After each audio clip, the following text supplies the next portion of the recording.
En voiture, tout le monde! J'espère qu'on fera un voyage tranquille. Avec Bianca? Sûrement! Tu roules dans la ville, tu te sens au paradis. Tu n'es même pas étonné de voir un poulpe Nager! fait du surf en musique, swing dans les étoiles, tourne à gauche dans les intestins, tourne à droite juste après marre dans notre bus magique. Tout un jour Dans le niche! viens dans notre bus magique. Passe dans le plancton, viens dans notre bus magique. Sur le fleuve de l'amour, dans notre bus magique. Quelle sensation! Assieds-toi bien sur la banquette, installe-toi sans hésiter. Et pour que tout soit parfait, tu pourrais cuire à l'étouffer dans notre bus magique. Allez, monte, ça va être super! Allez, venez dans le bus magique.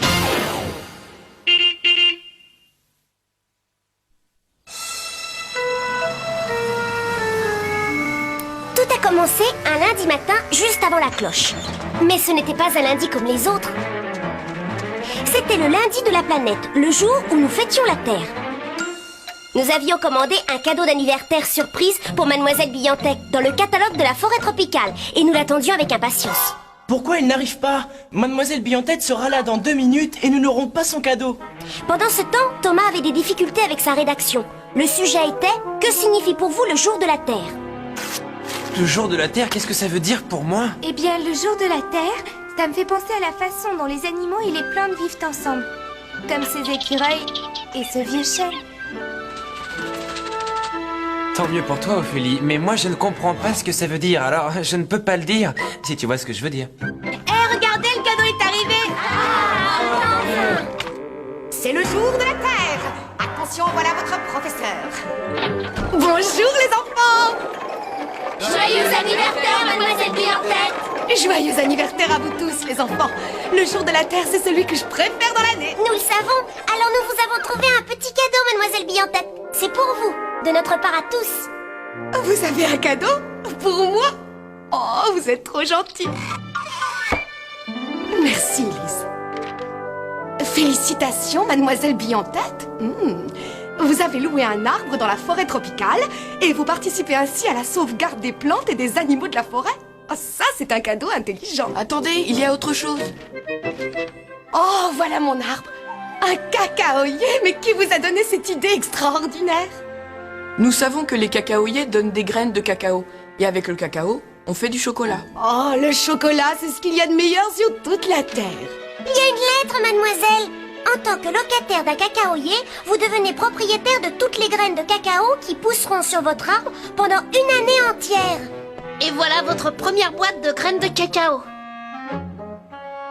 Voilà!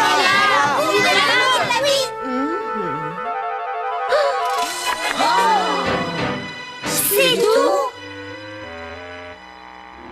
Il n'y a rien d'autre que cette affreuse petite chose? Une cabosse. Ça alors, on s'est fait avoir. Regardez, il y a un mot dans la boîte. En raison de circonstances indépendantes de notre volonté, votre cacaoyer souffre temporairement d'une pénurie de graines de cacao. Signé le surveillant 47. Il souffre temporairement d'une pénurie de graines de cacao. Qu'est-ce que ça peut bien vouloir dire?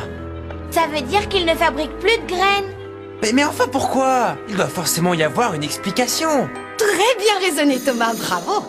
Je connaissais ce regard, mais je n'ai pas pu m'empêcher de demander... Mademoiselle Billantec, mais où est-ce que vous allez? Dans la forêt tropicale. Évidemment. Et avant même d'avoir eu le temps de dire ouf, nous étions tous en route pour la forêt tropicale, pour résoudre le mystère des graines de cacao.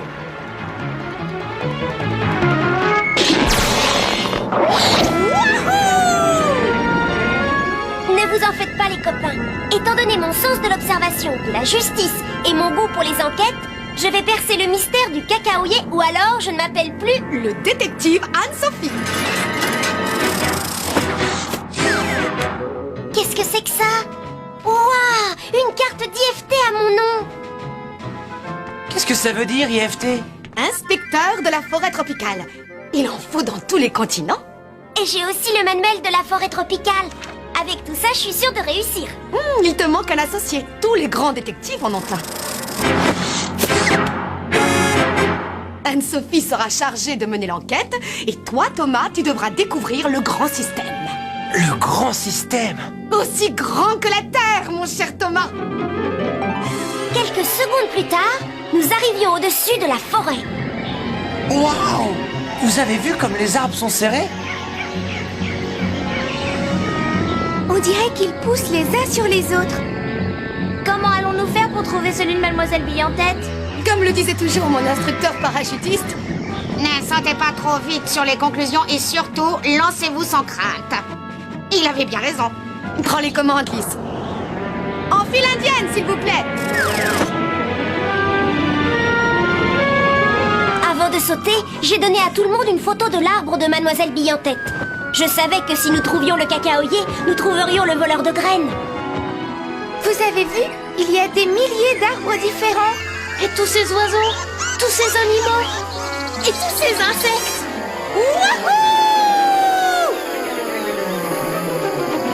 Oh! Excusez-moi, messieurs. Vous savez où est cet arbre? Eh, restez polis. D'accord, je vous laisse tranquille. Je m'en vais. Ah, qu'est-ce que c'est? C'est tout collant. Hé, Carlos, qu'est-ce qui se passe? Ils n'aiment pas les étrangers. On ferait mieux de s'en aller. Attends, regardez du jus de fruits. Ça alors? Ce sont les singes qui fournissent du jus de fruits aux fourmis. C'est quoi ça? Un tamanoir fourmilier. C'est sûrement son restaurant préféré. Hé, Anne-Sophie, regarde ça. Il n'y a pas que des cacaoyers dans la forêt tropicale. Il y a des milliers d'arbres fruitiers. Et puisqu'on cherche des suspects, qu'est-ce que tu penses de cela? Peut-être qu'ils aiment aussi les graines de cacao? Je voyais bien que Thomas allait s'enraciner ici. Alors il a fallu que je le rappelle à l'ordre. Écoute, camarade, c'est cet arbre-là que nous devons retrouver et un suspect qui s'appelle le surveillant 47. C'est clair? Oui, mais pour découvrir le grand système, il nous faut peut-être plus de renseignements. Il faut chercher des indices. Anne-Sophie! On l'a trouvé! C'est l'arbre de Mademoiselle Bille-en-Tête! C'est sûrement votre cacaoyer, mademoiselle, il n'y a pas de doute. Oh, il est vraiment magnifique. J'ai envie de le serrer dans mes bras. Désolée, mademoiselle, vous ne devez pas le toucher. Mon manuel dit que nous devons chercher des empreintes digitales. Et si j'en crois cette photo, votre cacaoyer devrait être couvert de cabosses. Et il y en a pas. Tu vois que des fleurs, comment ça se fait? Les cabosses contiennent les graines, mais je n'ai pas l'impression qu'elles aient été cueillies. On dirait plutôt que l'arbre n'en a pas fabriqué. S'il n'y a pas de cabosse, il n'y a pas de graines. Pourtant, l'arbre a l'air en bonne santé. Regardez toutes les fleurs qu'il porte. Mais alors, qu'est-ce qui a pu se passer?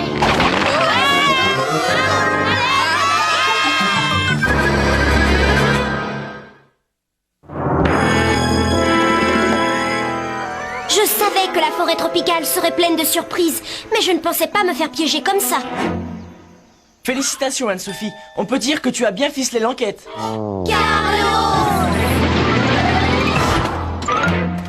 Quelle chance! J'ai enfin réussi à capturer les voleurs de graines de cacao dans mon filet. Nous ne sommes pas des voleurs, monsieur. Voilà mon insigne. Un inspecteur de la forêt tropicale? Oh mon Dieu, c'est affreux!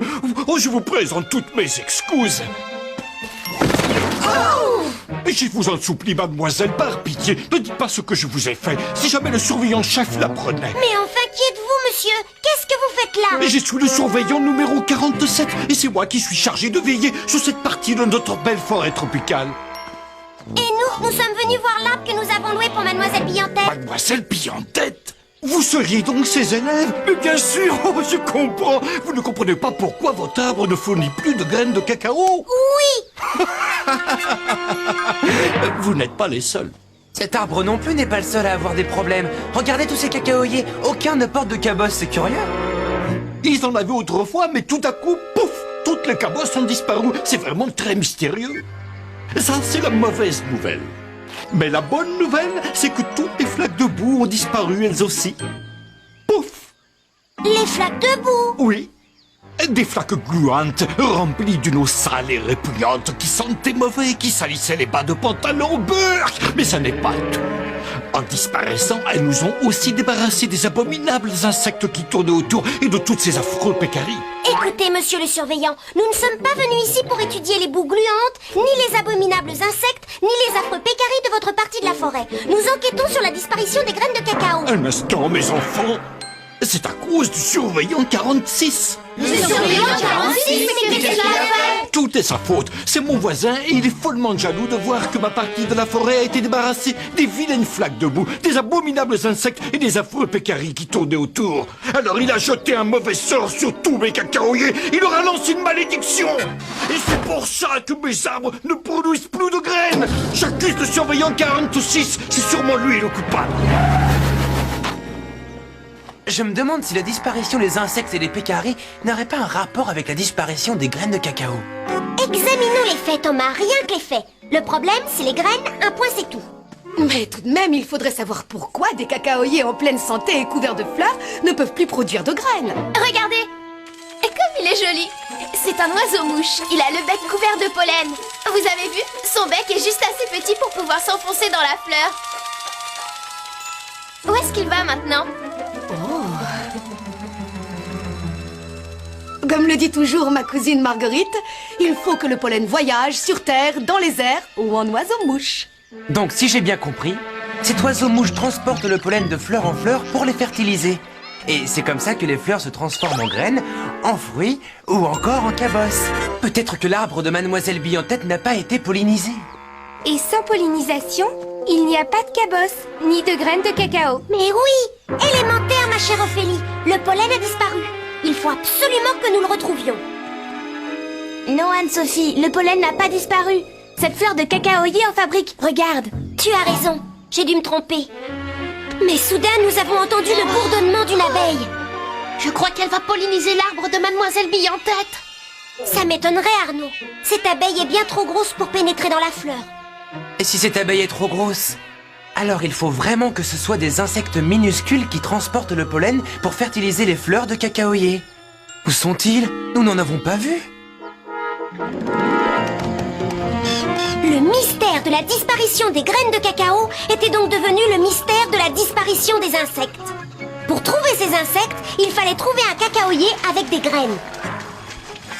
Vous allez quitter la zone débarrassée des flaques de boue. Méfiez-vous des pécaris, des abominables insectes et des boues gluantes. Dis donc, le surveillant 47 déteste vraiment la boue. Et je parie que ça a un rapport avec la disparition des graines de cacao. Voilà une déduction qui mérite l'attention, Thomas. Mais enfin, mademoiselle, je ne comprends pas. Quel rapport peut-il y avoir entre la boue et les graines? Je croyais que nous étions partis à la recherche d'insectes minuscules. On cherche des insectes minuscules et on tombe au milieu d'une bande d'énormes pécaris. Attention, mademoiselle!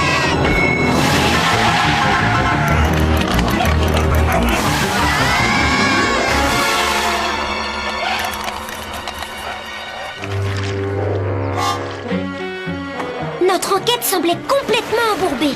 Mais Mademoiselle Bille-en-Tête avait plus d'un tour dans son sac.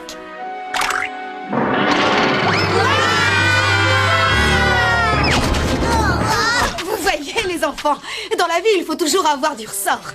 Waouh, regardez, ce sont des cacaoyers. Et leurs branches sont couvertes de cabosses. Et les cabosses sont remplies de graines de cacao.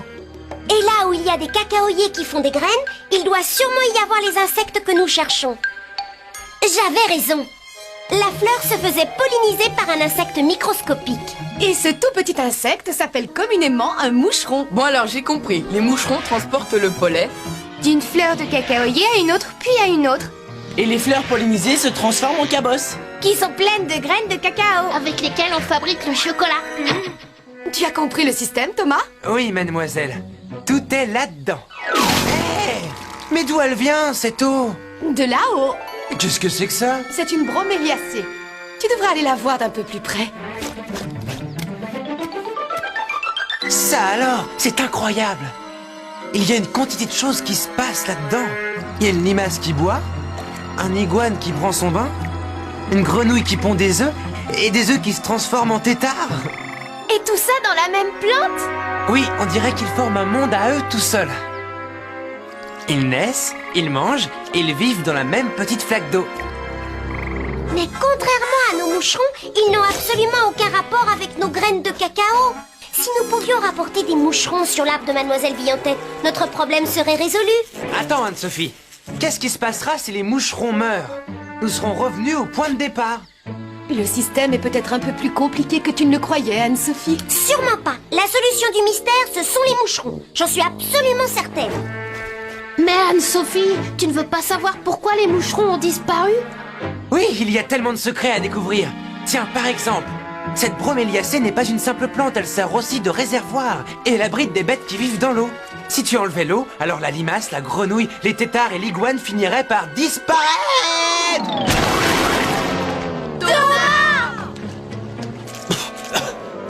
Ce que le jour de la Terre signifie pour moi. Bienvenue au pays de la boue. Le pays de la boue, c'est le pays des insectes, oui. Anne-Sophie, donne-moi ta loupe, dépêche-toi. Exactement ce que j'avais pensé. Une flaque de boue pour les pécaris, c'est aussi la demeure préférée des moucherons et de leur famille. Tu as raison. On dirait que ces flaques de boue leur servent de maison et que c'est là qu'ils pondent leurs œufs, qui se transforment en larves, puis en moucherons. Je crois que le mystère et la boue s'épaississent. Le surveillant 47 s'est débarrassé des pécaris. La disparition des pécaris a provoqué celle des flaques de boue. Qui a provoqué celle des insectes? Qui a provoqué celle des graines de cacao? Et tout ça parce que les fleurs du cacaoyer n'ont pas pu être pollinisées. Alors en fait, c'est quand même le surveillant 47 notre coupable. Mais comment a-t-il fait pour se débarrasser des pécaris? Je crois qu'il en a oublié quelques-uns. Une charge de pécaris! Rien de tel qu'être poursuivi par des pécaris pour battre un record de course à pied. Mais quand on vit une aventure sur le terrain avec Mademoiselle Billantette, on reçoit toujours un coup de main au bon moment.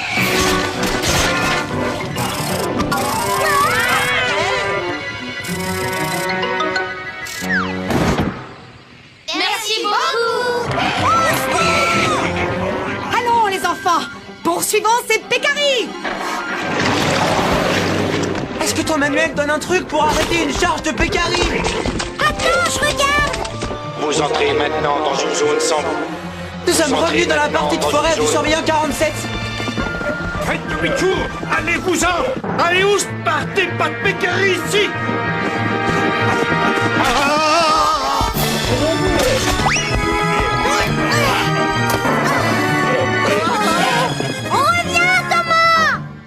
Oh, regardez ce que vous avez fait à mon costume. Je ne laisserai pas ces abominables animaux envahir ma belle partie de forêt toute propre. Ces abominables animaux, comme vous dites, sont indispensables si vous voulez que vos cacaoyers aient de nouveau des graines de cacao. Qu'est-ce que vous me chantez là? Vous voulez me faire croire que ce sont les pécaris qui font les graines de cacao? Vous n'êtes pas une inspectrice de la forêt tropicale, vous êtes une farceuse pleine d'imagination. Rira bien qui rira le dernier, monsieur le surveillant. Le moment était venu de démontrer notre théorie et de résoudre le mystère. Si vous voulez que vos cacaoyers fabriquent des graines de cacao, il faut que les fleurs de cacaoyer soient pollinisées par les moucherons. Et les moucherons ont besoin des flaques de boue pour se reproduire. Et les flaques de boue sont creusées par les pécaris. Est-ce que vous me suivez? Oui. Alors je continue. Les pécaris qui creusaient les flaques de boue sont partis ailleurs parce que, eh bien... Parce que...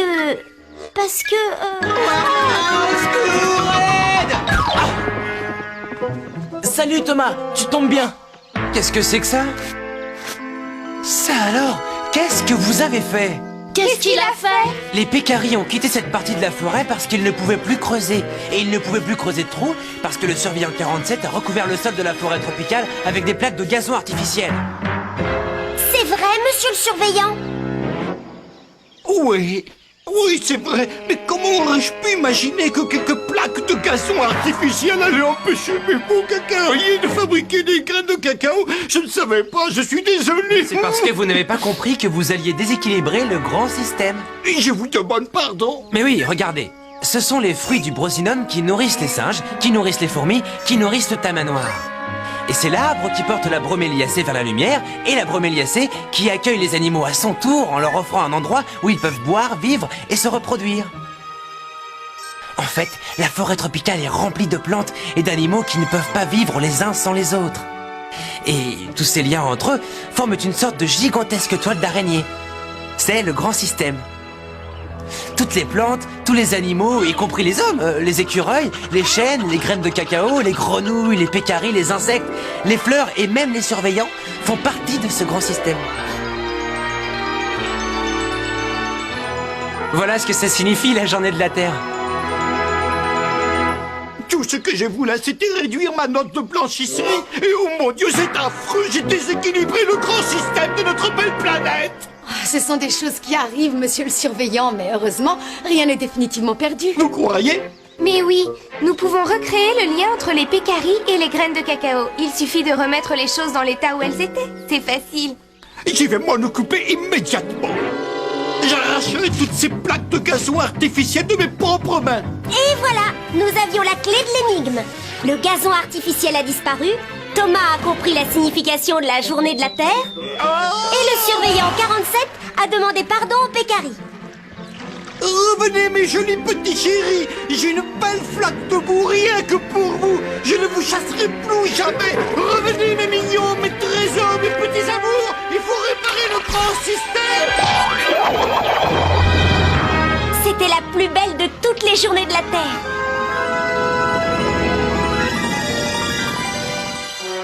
Quelques mois plus tard, Mademoiselle Billantette a reçu un nouvel envoi de la forêt tropicale. Super, vous avez vu toutes ces graines?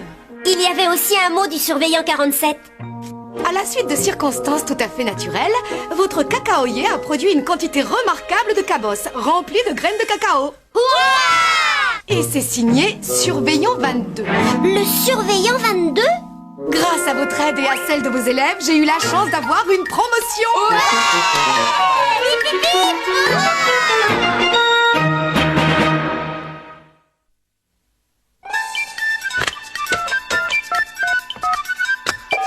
Allô, le bus magique? Allô, le bus? Allô, bus magique? Allô, le bus? Allô, c'est le bus magique? Allô, le bus magique? Allô, le bus magique? Allô, le bus? On veut tous parler au bus magique! Merci beaucoup. Maintenant, Lise, donne-moi tous tes sets.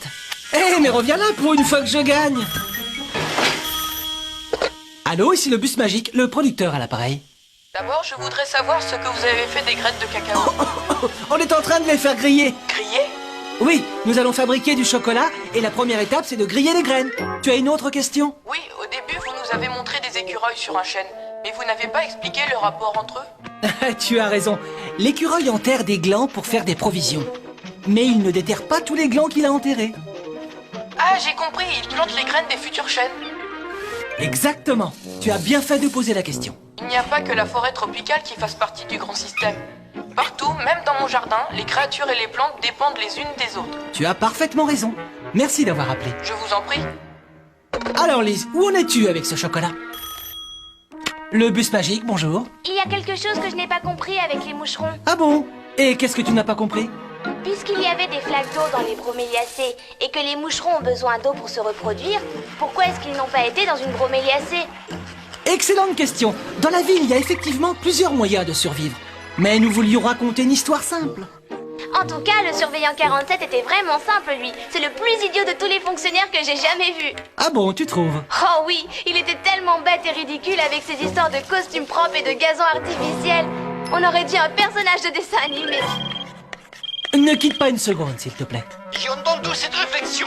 Vous voulez dire un mot à la jeune fille? Absolument. Vous me traitez de personnage de dessin animé. Eh oui, c'est ce que vous êtes. Qui d'autre irait se promener dans la forêt en costume blanc et en parlant comme ça? Moi, jeune fille, et j'en suis fier. Et qui que vous soyez, inutile de vous moquer de moi, parce que nous sommes tous les deux reliés par le grand système. Mais on ne sera plus reliés par le téléphone quand j'aurai raccroché.